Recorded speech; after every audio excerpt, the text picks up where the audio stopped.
scholars! Good morning to all you heavenly hosts. It's another beautiful day here at the pearly gates. We are so glad you've joined us for Face News today. As you know, we shine a big golden spotlight on God's people, those who trust Him and His promises. It's always an honor to sit here next to my co-host, Summer Showers. And may I just say, you have a brilliant new gold spun hairdo today. Thank you, Seaflo. I have to admit, I picked up the lines for our show we have for today, and it is Halo-tastic. With that, let's go to our roving angel reporters on the ground, Seraphim and Cherubim. Heavenly morning, Cameron and Summer. We are here in Israel, where everyone is buzzed about our fantastic faith news feature this morning. What the people are saying here is that Noah has been building a very large boat for decades, and if you know the dry weather around here, you know, that's pretty weird. Let's get it straight from his wife, Mrs. Noah. Hello. Just speaking to the golden stick here. That gold stick? Yes, the gold stick. So can you tell us a little bit about what's going on with your husband, Noah? If you're gonna make fun of him too, I'm not gonna. Oh no, we are very interested in the construction project going on here. Oh, in that case, years and years ago, Noah told me that God told him that he should build a very big boat called An ark. an ark. You've heard of it? Anyways, I told him it's gonna be expensive. I'd imagine so. You have no idea. So, he builds the boat. I think, what do I care? He has a hobby. Then he says he wants to put animals on it. But get this, not just the animals we own. He wants to put 2 of every animal on the boat. That's a lot of animals. Clean up on aisle 5. Exactly. So guess what I've been doing for the past year? Starting our own zoo. But don't think I'm complaining when I do. I believe that all God's creatures are valuable, and I don't want to be... Mrs. Noah, I don't mean to interrupt, but do you think we could get your husband to come over? Sure, I gotta go feed the camels and giraffes anyways. Hey Noah! Yes? Come here, dear friends. They're not laughing at us. They're actually interested in what God has to say. Definitely. Well, you know, you should go and say, honey. When God says something, I should obey. He's never given me a reason to doubt him. When God says it's gonna rain, it's gonna rain. When God told Noah there was gonna be a flood, it was a little hard to stomach, since it's so dry we never see blood. But I stood by my bed, and at least I knew my friends would understand until I told them and heard them say, "It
summer showers.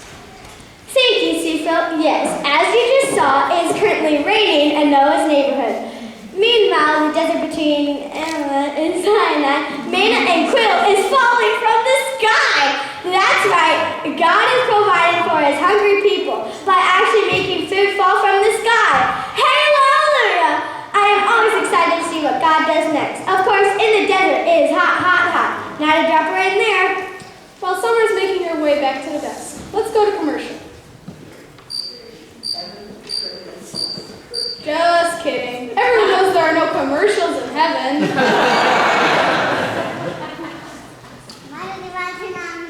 Wasn't it amazing to see Faith in Noah, especially when the sky was clear and it didn't seem like it would ever rain? It sure was. You know, having faith means that you're certain that what God says is real, even though you can't see it. Let's go back to Charol and Sarah, reporting in Susa. Thank you, Sifo. We are here on the ground in the Persian capital of Susa, talking with Queen Esther, who has quite a story to tell. I'll say she does. Queen, can you give our viewers a little background on your story? Viewers? Never mind. Okay, well, the king has been searching for a new queen, so he bought a bunch of us to live at the palace, but they paid for us with spa treatments for almost every day of the year. It was quite luxurious. I should say so. And then, can you believe, out of all those girls, the king picked me to be his queen? That's quite an honor, but I understand that you're facing what could be a life or death situation. Before I became queen, my cousin Mordecai made me promise not to tell anyone that I was a Hebrew.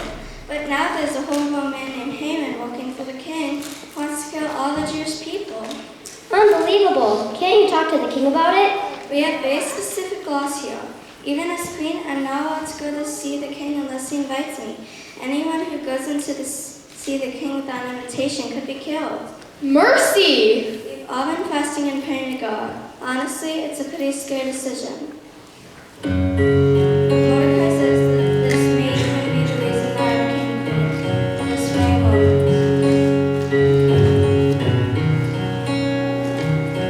Lord,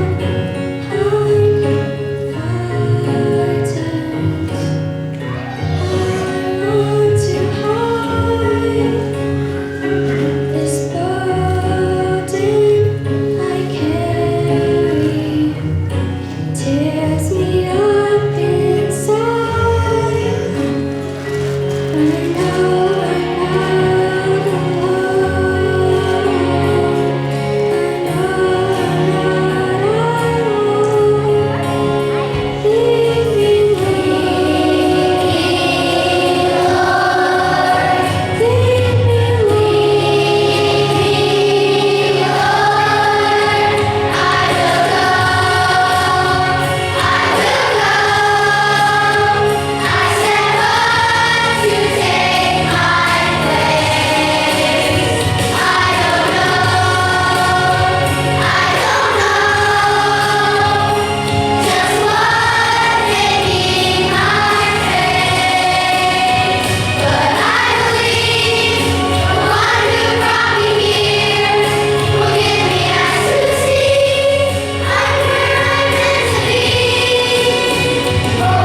What a story! I'm a spell Missy. I just received word that the king has granted Esther to come see him.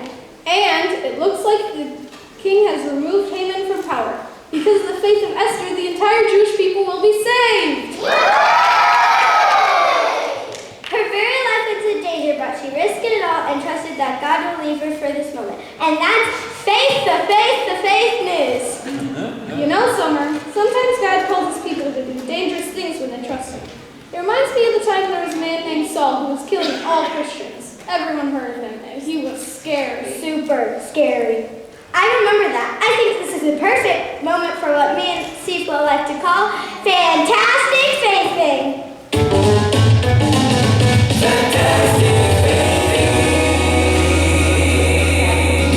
In Fantastic Faithing, Summer and I compete with each other, acting out stories of heroes of faith.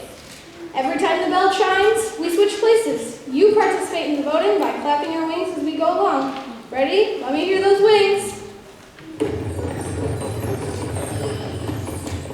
In today's Fantastic Faithing, we'll remember the story of Ananias and Saul. Let's get started. Saul has been on the road to Damascus when he heard a loud voice. It was Jesus talking to him. But then he was blind. So this chill dude named Ananias is minding his own business when God tells him to go find a scary guy named Saul and lays his hands on him to regain his sight. Regain his sight? Saul wasn't blind, was he? Sounds like a trick. Why would God have Ananias reveal he was a Christian to the man who was hunting Christians? But our God is bigger, and Ananias was part of God's grander plan. When Saul was on that road, blind as a bat, and Jesus spoke to him, he said a man named Ananias would find him and help restore his sight. Ananias had to trust what God had to do, knowing the details, or even if it would be safe. Once Ananias obeyed in faith, Saul's sight returned, and he changed his name to Paul. he wrote much of the New Testament. God did a mighty work in his life, and that's fantastic faithing.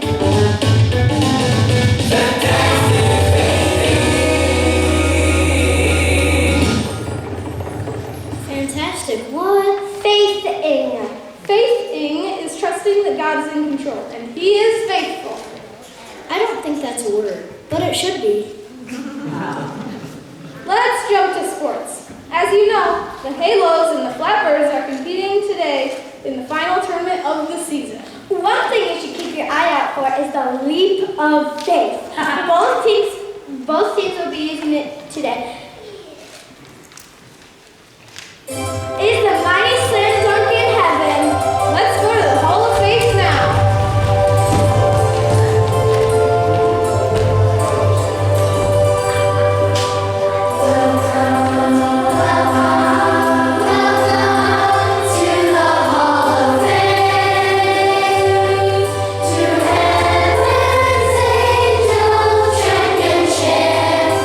Watch the halos take a leap of faith.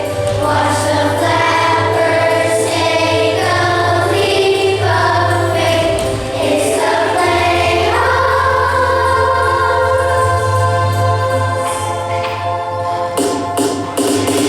It's an exciting day here at the playoffs. Both teams are looking strong. Time for the tip-off. the leap of faith. Dribble, dribble, dribble. Now pass the ball, pass the ball. Dribble, dribble, dribble. Now shoot, score. Dribble, dribble, dribble. Now pass the ball, pass the ball. Remember, no flying allowed. All the rules are fair and heavy.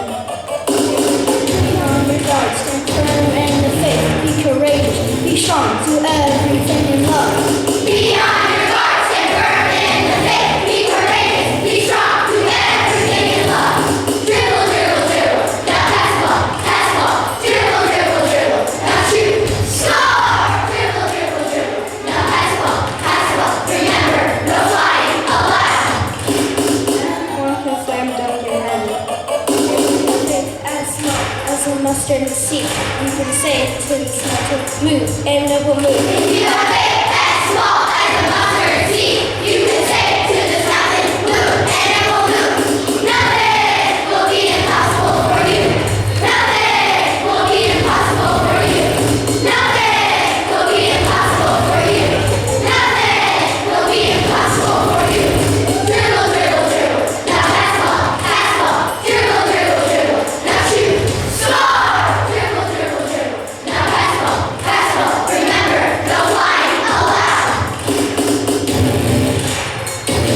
The leap of faith. The leap of faith. The leap of faith. Leap of faith.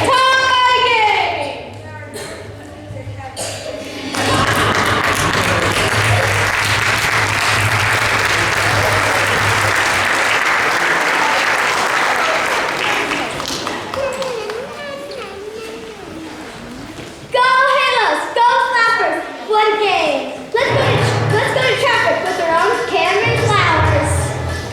There's a slowdown of angels praising near the gate of Boston. The overflow traffic from the Hall of Faith has been rerouted past the Celebration Coliseum and the Sugar Praetorium. For traffic on the ground, we go to our correspondent, Fly Wingspan. Wingspan, can you hear me? Yes, Seaflow. I'm here flying over Bethlehem where there's a camel broken down by the side of the road. It's gonna take a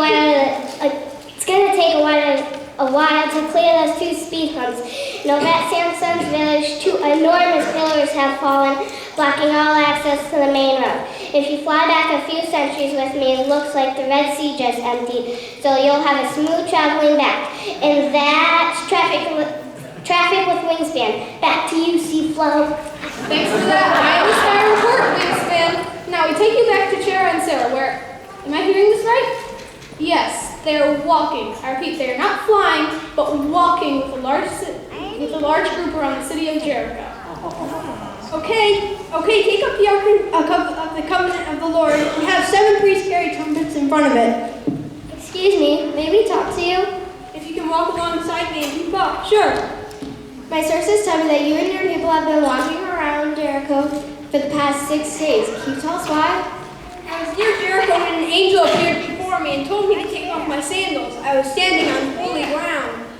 Oh, right. That was my friend Mike. He told me about that. What? Never mind.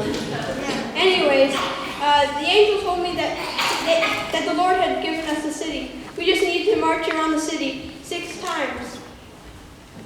For 6 days, so that's what we've been doing. But on the 7th day, we're supposed to march around the sea 7 times with the priests blowing trumpets. And on the final trumpet blast, the whole army will shout. And the walls of Jericho will fall to the ground. Yes, that's what the angel told me. How did you know? Never mind. This is so exciting. But I noticed the people in the wall towers back there were laughing at you. They did seem concerned. How does that make you feel?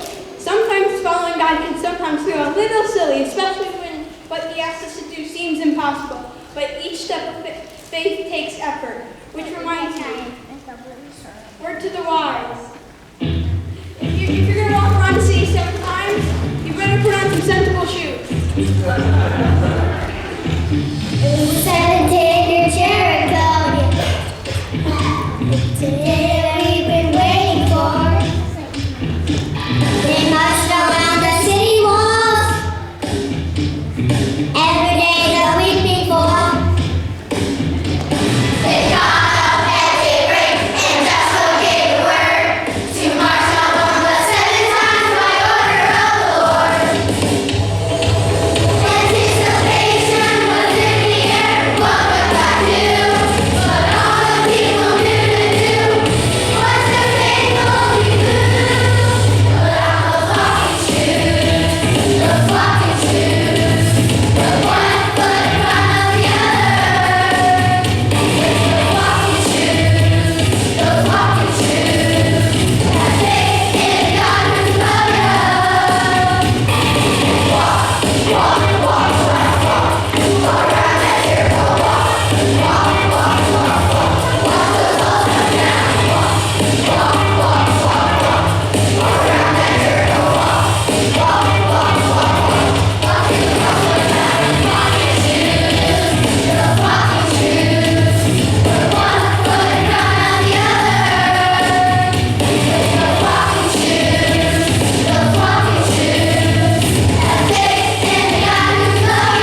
lacking, Charol. How about the faith of Joshua? It took faith to believe that just walking around in circles would make the walls of an entire city crumble. You know, Summer, sometimes faith looks like foolishness, but it's what pleases God. So true, Cecil. Let's go to the ground with our own Tara and Sarah. What's happening down there? I'm here with a man named Moses, who has quite the story to tell. It has action, drama, even shrubbery. Moses, what can you tell us? I don't really like talking that much. I'm not a good speaker. That's okay. Just start from the beginning. I understand that you heard God speak to you. When? How? I was tending to my sheep when I saw a bush on fire. But the weird thing was, it wouldn't burn up. It said something. It called my name. And it was God. Yes. Do you remember what he said? How could I forget? He said, take off your sandals, for the place you are standing is holy ground. Holy ground! That must have been exciting. I was terrified. He said I should go to the Egyptians and rescue them and lead them to a land flowing with milk and honey. I bet you ran to tell the Israelites. Not at first. Like I said, I'm not the strongest speaker. But he said to say, I am who I am. The Lord, the God of your fathers, has sent me to you. I'm going to tell the Israelites what God said, then I'm off to tell Pharaoh to let God's people go. Oh, like now? Like, right now. That's why I'm so nervous. Well, you have it, folks. It's about to get really exciting talking with Moses.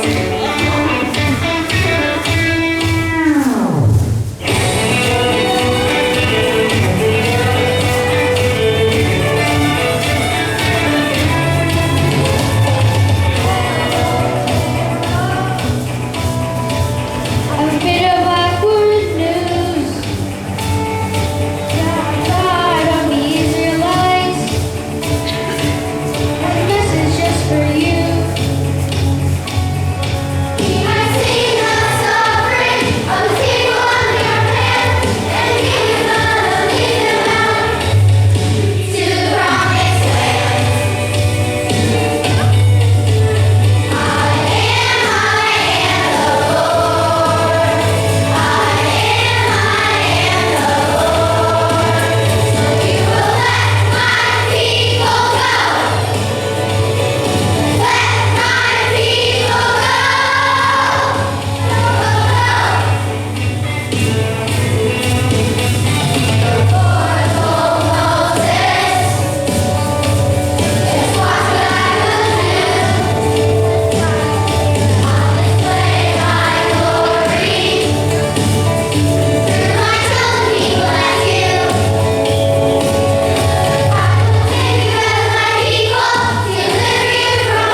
here in Israel with Abraham and Sarah. You might know them as the parents of Israel.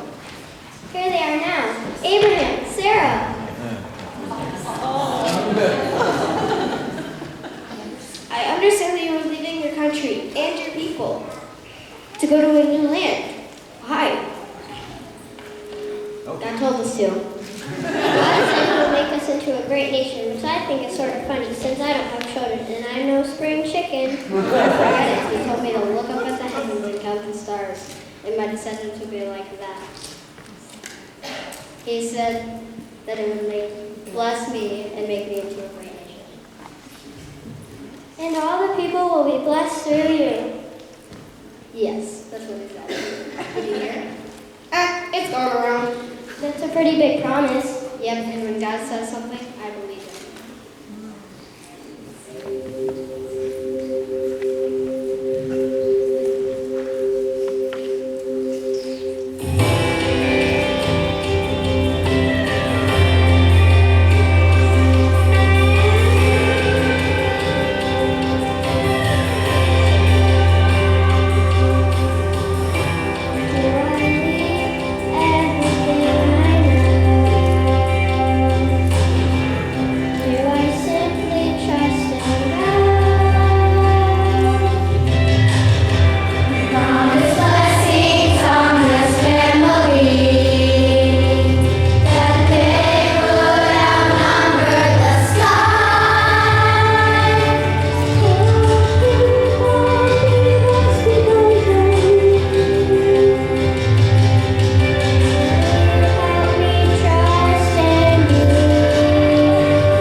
Like I always say, people of faith may not know where they are going, but they know who called them and who leads them. That's what faith is. Abraham agreed to go without knowing where he was going. Noah built the ark because he believed God.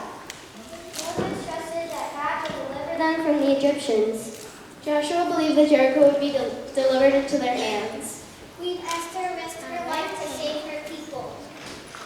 Faith of any size comes through hearing the promises of God, believing them, and acting on them. You know, to have faith, you need to know what God has promised. That